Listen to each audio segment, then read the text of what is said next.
First of all, I just want to say, man, I'm excited to see you. I watch your videos all the time. I disagree heavily, and I originally wanted to come up here and maybe troll, but I actually have a genuine question for you.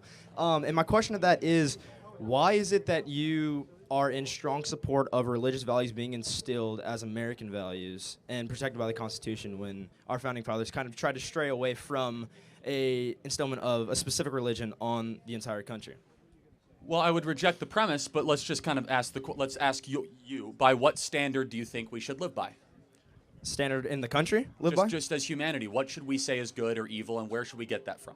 I think that we should have a set amount of values that come from what we as a society kind of create, and that can be contributed by a mix of different religions and perspectives and opinions, which is why I disagree with the instillment of a specific religion on the entire country. So I'll tell you what I believe. I believe specifically the Ten Commandments is a great place to start. What would you say are rules for life, and where do we get them from, and why should we believe them? You're asking me? Yeah.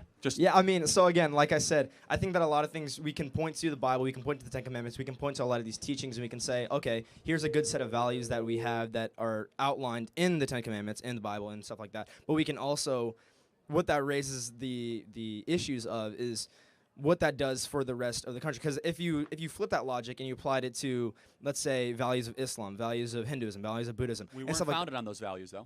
Correct. Right? We were not founded on those values, but also I think that just because we were founded on beneficial values of a specific religion does not mean that we as a country should look to solidify the entire country in religion. And what we're seeing a lot in government is more religious involvement. We're seeing a lot of money. Which we should. We should have a ton more religious involvement. And the reason primarily being is if America goes secular, it will lose its mind. Would you agree then? And we're seeing that.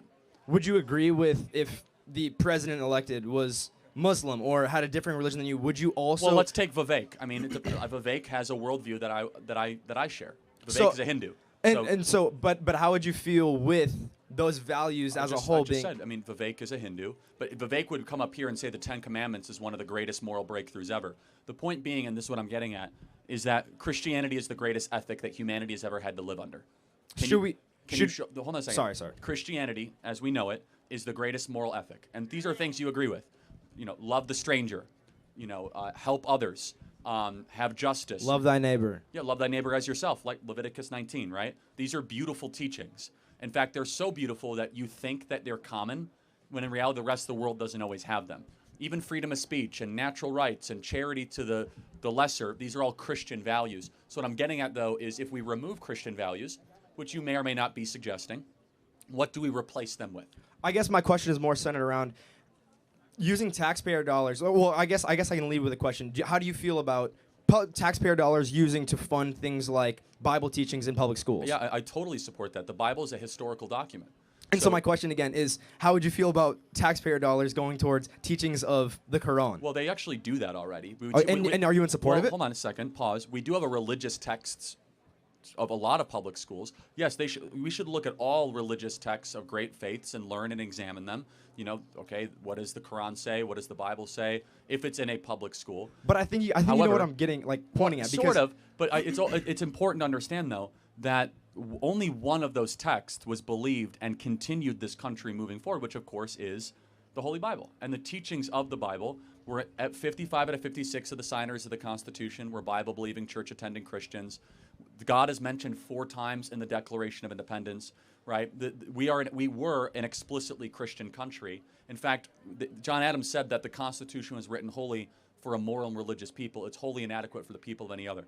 I might not convince you on this. What I might convince you on, though, is that if you say Christianity should not be involved in our government, fine. You got to replace it with something. And if you say it's neutral, there's no such thing as a neutral public square. It doesn't exist. Yeah, I'm not necessarily saying that, and I'll be quick because I know there's other people I want to talk to you. But what I'm saying is, I would say that I disagree strictly with a certain teaching, a certain religion being the basis of what we take all beneficial teachings that we apply to the United States. Fine, but then who chooses the moral code? I think that the people as a whole who can represent different religions, how do we who do can that? Represent different beliefs and opinions. It shouldn't have to come from a specific religion, because what does that one religion teach that the other opposing viewpoints or atheism can't teach? Hold on a second. No, that's an interesting question. What does Christianity teach that others do not? A lot. A lot. For example, in Christianity explicitly, there are beliefs that are not found in Buddhism or Hinduism And again, just look at the fruit. The West is a Christian project. So why would we cut the fruit from its vine? Why would we cut the flower from its roots? Yeah, and my question is because I think that there's a lot of disagreeing points of view that conflict that, right? Abortion rights. I know that it is a largely Christian value to not be in support of a woman's right to choose whether or not she has an abortion, to protect and I know innocent that life, you for are sure. also anti-democracy, and Well, I'm pro-elections, but yeah. yes, and you're opposed to just the majority ruling over the rest of people, right? And so why is it that you are in support of people that make up the slight majority having power to instill legislation and rules and laws that their religion teaches on the rest of the society? Again, is what I'm saying. First of all, you can't have a free society without having some sort of a belief in God. So then why should we use Christian teachings to apply that to the rest of society when they disagree with them? First of all, it's the best. Show me a better alternative. No, seriously, I mean, you can laugh at it. Show me a society that has gone away from Christianity and has improved itself.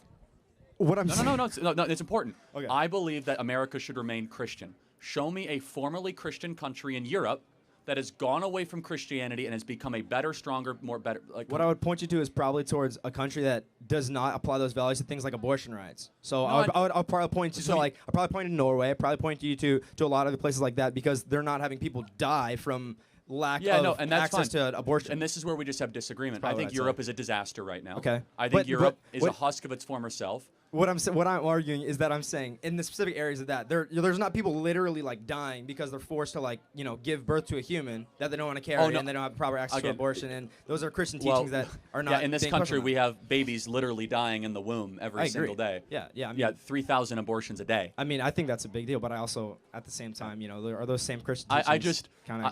I would just ask again. You don't have to answer it. This is an interesting question for you. And I want you to think about this for the next week or two. The most important book in my life, of which all truth stems from, is the Bible. Correct. What is your most important book? Right-Wing Revolution by Charliekirk. Without the troll, though, but it's important because at some point you have to appeal to something. You have to have a rule book. Every species, all human beings need a rule book for life. We tell you what our rule book is. I know it's like putting you on the spot, but think about it. Yeah. And if you don't have a rule book, you're lying to yourself. Everybody has a rule book you live by. You just got to tell us what it is. Fair enough. All right, Thank cool. you. Thank you, man. Think about that, okay? Hey, Charlie. Thank you for being here. My question to you, and I just want to confirm your position on something. You are anti-death penalty. Is that correct? Pro. You're pro-death penalty. I've done this once already, but yes, correct. Okay. I used to be anti, but yes, fine. I just want to ask about consistency. Consistency. One thing that irritates me about liberals is they'll say things like, yeah, we're pro-choice. But then when it comes to vaccinations and my body, my choice, suddenly they're not so pro-choice anymore. I feel like conservatives do the same thing, but on the pro-life side. So can you come on, man, you seem so much smarter than that. What do you think my answer is? Because they did something bad. Well, yeah. But if life is invaluable, then why do you not consider it valuable throughout the whole lifespan, not just the beginning? Because you believe in putting criminals in jail, right? Yes. Which is a taking of their rights. Not their life. Well, again, but their whole life is completely changed. So I guess it's also an insult to the victim, isn't it? Saying that your life doesn't matter so much that your murderer can keep on living, but you yourself aren't living. It actually devalues the value of the victim, or the victims, actually, in a lot of times. And you have a hat that says, Make America Holy Again. Yes. God repeated in all 5 books of the Torah, you take a life, your life will be taken. To the consistency argument, if there is a baby here, in the womb, that baby has done nothing wrong. Whereas a guy who went and shot up a school did a lot wrong. And so the only answer is to say, we value human life so much that you don't get to keep on living if you take a precious human life. It's actually an explicitly pro-life position because it's honoring the dead and honoring the victim so much that it's not just one to be discarded. It's not just a clump of cells. You see, to be against the death penalty is actually consistent for the left because they're like, it's just a bunch of clump of cells that got shot up at a school. It doesn't really matter. Go put him in a jail. Where we say, no, that's a life you took, and you don't get to keep on having breath if you go take another precious human life. Does that make sense? It makes sense. And how do you defend, there's a flat-out commandment. It doesn't get much clearer. Thou shalt not kill. We did this earlier. I can't hear anything on the other side. That's all right. I'm sorry. Okay, it says, thou shalt not kill, thou shalt not murder, not thou shalt not kill.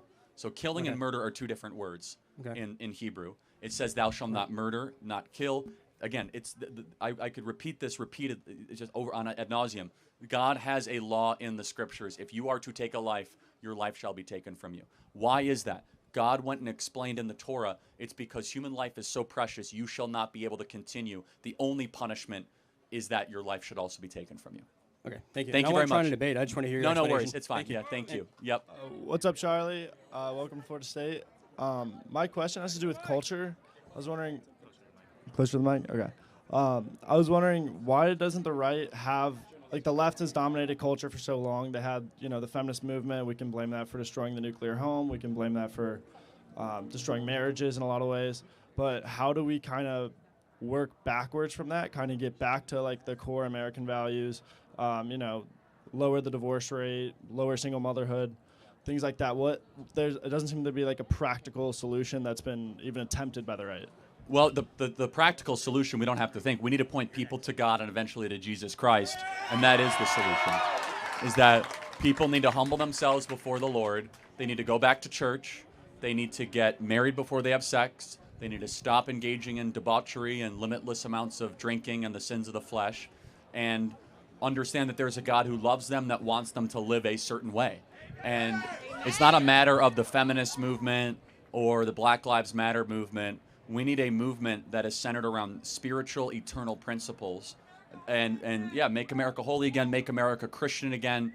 But a revival will only happen with repentance, and repentance is at odds with pride. And so we have an entire month dedicated to pride, by the way, which is you must acknowledge two things. There is a God, and we are not him. Those two things are fundamental towards having, hopefully, the humility of getting in front of your Creator, understanding that you fall short of the glory of God with the eyes on the cross and understanding the significance of what the cross is and what it means for your life. And with that will come widespread nationwide change. We are seeing some promising trends. Church attendance is slightly going up. Gen Z, especially Gen Z men, are more religious than millennial men, and it is increasing and growing. And young women, we got some things to work through. We will not save the country just through politics. Politics is a means towards an end, a means towards liberty, but liberty is not man's idea, it's God's idea.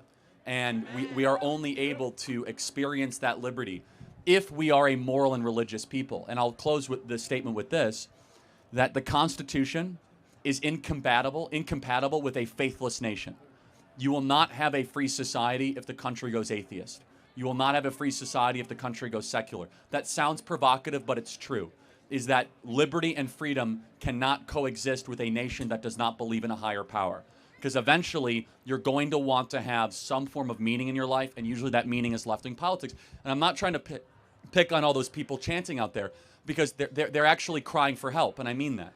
Because how many of them, and I mean this, how many of them do you think go to church on a regular basis? Almost none. And that's not me picking on them. But there's a reason, because they're having a quasi-religious experience right now. They're all chanting at the same time. They feel like they're part of something bigger. They think they're fighting evil, which of course they're not. But there's a religious element to that. When America was at its best, when you didn't march on the streets, but instead you went to the church and bowed before your Creator to go find your meaning.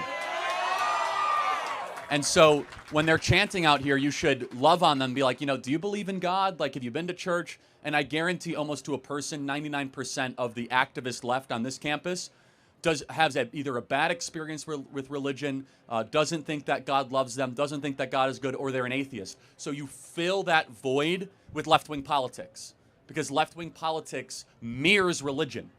It feels like a religious experience. So there's a thinker by the name of Emil Durkheim, which some of you guys may or may not know, who talked about what is religion. And he says the things that have in common of religion is that people will all say the same thing. They'll meet on a regular basis. They'll agree on an objective. That is the Black Lives Matter movement or the trans movement or whatever.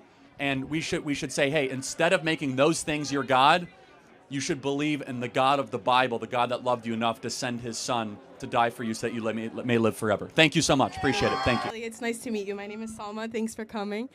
As a child of a Moroccan and Peruvian immigrants who came into the U.S. legally and were in the process for 10 years, it's frustrating to see so much biased media outlets nowadays propagandizing Trump as a racist who doesn't want immigrants in this country instead of understanding he's protecting us from illegal criminals who cut in line.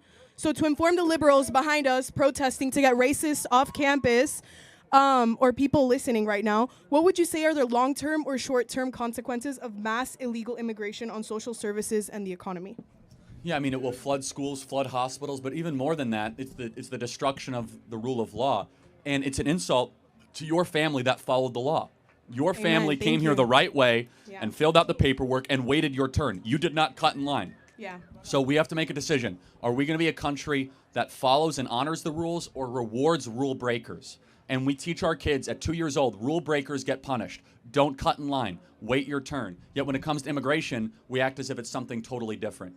We want people like your family to come here the right way, legally, not breaking in line and then all of a sudden getting rewards because of that. Oh, my bad. I'm sorry. What's up, Charlie? So I am a second-year master's student in student affairs, and I see you got an anti-DEI shirt on, so this is about to get good. I personally believe in DEI. I think that actually helps with creating inclusivity within PWIs and predominantly white institutions.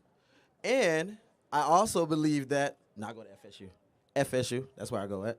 But I also believe that this is the reason why I wanted to get into student affairs, because I believe that with the DEI being present within our campuses, we actually are able to build inclusivity for students who are first gen, for minoritized students, for veteran students who are coming onto these campuses and actually being able to feel like they have somewhere for them on campus. As well, I understand the counter argument, but I'm gonna let you go first. I'm sorry. Well, instead of debating DEI, why don't you define it further so we can make sure we're talking about the same thing? Got you. So diversity, equity, and inclusion. I know what that means. Okay, my fault. I would say DEI stands for didn't earn it, but that's a separate issue. Ooh, didn't earn it. You been working on that? Type. So yes, a lot of people think that, and in that regards, which is a counter argument to it. But I honestly believe that the fact that you got to this point where you was already unrepresented on these campuses already shows that you did actually earn to get those fundings, did actually earn to get that inclusivity tailored to you. Because the fact that you even made it to the campus where a lot of people in disproportionate communities don't make it a lot out of, at least you can have is a place on campus where you feel included at. That would be my argument. Yeah, so I don't know what DEI looks like on this campus. Yeah, so I can't speak to that. Let's try to find some common ground. Okay. Do you think people should be hired based on their race or their competency? I don't think that. I think they should be race. Which one? My fault. Sorry. My fault. I think that they should be hired based off their competency, not their race. We totally agree, right? Okay. So what DEI does in practice, not in theory, is it focuses on race more than competency. And Okay. that is our concern. Okay. And so what I want, and you seem, very passionate about a lot of things, and you obviously have skills. For your life, I want you always to be judged on the content of your character, not the color of your skin, which is actually, as you know, Martin Luther King gave this big speech, and yeah, I know, but he is an ideal. I agree with this sentence for sure, where DEI says no, we're actually going to care more about skin color than competency. Mm-hmm. And so what we want is an America based on merit, America based on how hard you work, an America based on what you bring to the table, not just what you look like. I got you, and I understand that as very well, and I think that that's a profound position to have with it. And no, you're good. Yeah. And I know you gotta go, so No, you're good. Keep going. Okay. So my last thing is, and I'm gonna make it short because we aren't going to agree on that, but agree on the whole anti-DEI act movement. But I will say that Drake or Kendrick Lamar, who won? I like Kendrick Lamar. I'm not a rapper guy, but I would say at least the only thing I know about this is the anti-pedophile thing, which I support completely. Okay. So the fact he goes after Drake for being No, you can't say that. Sexy songs for you, baby. You know what I'm saying? Go Drake. I don't know a single song between either of them. All I know is that if you even engage in pedophile stuff, you're no go. Type. But can we both agree though Yes. that the less we talk about race as a country, probably better. That if we look at people as human beings first and not race. I agree with that. Okay, we I can can agree. agree. Thank you, man. God bless you. Thank you.